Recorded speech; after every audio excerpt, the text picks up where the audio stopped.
President William Ruto's salvo on the judiciary has opened a can of worms on an arm of government that is tasked with delivering justice to Kenyans, but which is now on the receiving end for allegedly giving favorable verdicts.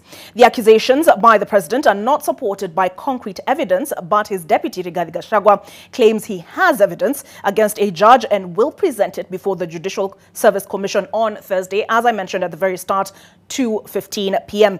Some lawyers admit that there is corruption and claim that the cartels within the corridors of justice enjoy some protection. Our senior political affairs reporter Melita Oletenges interrogates.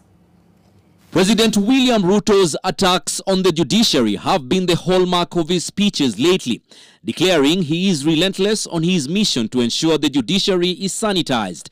But Chief Justice Martha Koome has taken the president head-on, defending the institution she heads. We are going to deal decisively, firmly with corruption, whether it is in the judiciary, whether it is in the executive or in the legislature. We are ready to process any complaints against any judge or judicial officer who is implicated in corruption. So who is fooling who in this row? Is it only about the Kenya Kwanza's policies that have hit a dead end at the courts, or is it truly to sanitize the judiciary? Is the government collating evidence or sensationalizing Kenyans against the institution? Deputy President Rigathi Gachagua says he has evidence to prove corruption in the judiciary and will present it before the JSC. Chief Justice, ambia wa Kenya how many complaints have been filed against judicial officers, how many she has dealt with, and what is the timeline to conclude those petitions. It's important. Amechallenge sisi tutoe ushahidi. I will lead by example.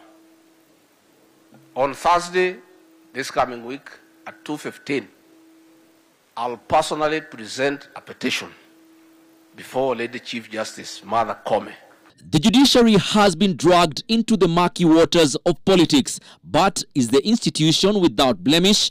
And if money is exchanging hands in the corridors of justice, has it become an acceptable practice? Before you even go to court for a mention of some matters, the verdict is already there. It's predetermined. So you don't even need to go to court. And that is how deeply rooted this thing is within our judiciary.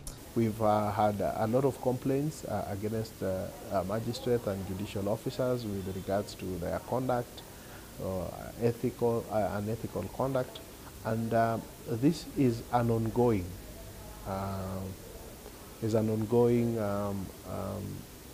initiative that we keep looking at the conduct of judges and judicial officers with a view to determine that they are subscribing to the highest ethical standards. While the Law Society of Kenya admits to what it terms as isolated cases of corruption in the judiciary, it insists its fierce protest is against the president targeting the institution and not specific persons. What we would not be party to would be any initiative that is intended to wholly condemn an institution. People are making whimpers and noise about corruption in the judiciary. You've not heard the Chief Justice trying to call out corruption. And I can assure you today, Oletenges, if the Chief Justice can stand up and say, yes, we admit there is corruption and we are going to do everything that is possible within our means to reduce corruption, corruption will reduce by 60%.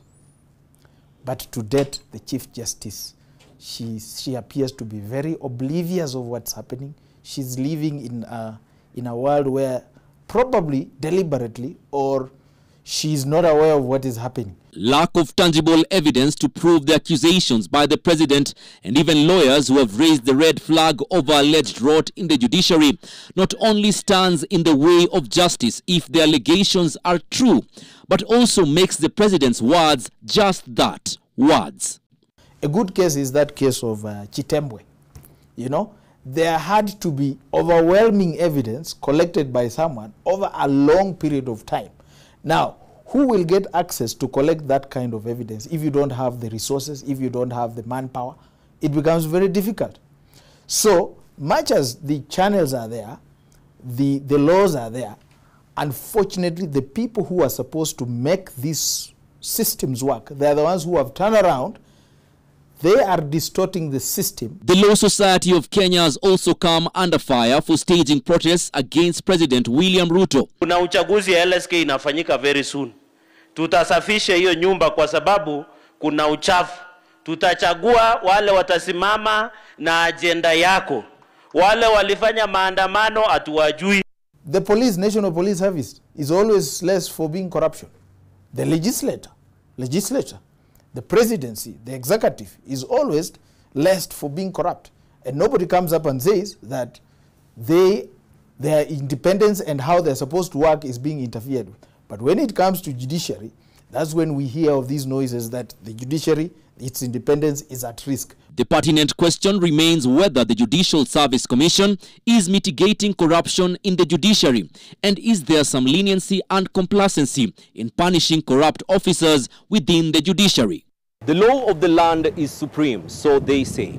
We are faced with a unique scenario. The president is the complainant, the judiciary is the accused, and the case is corruption. Some witnesses have come forth, but no evidence has been tabled just yet. You, the viewer, be the judge. Milita Oletenges, NTV, Nairobi.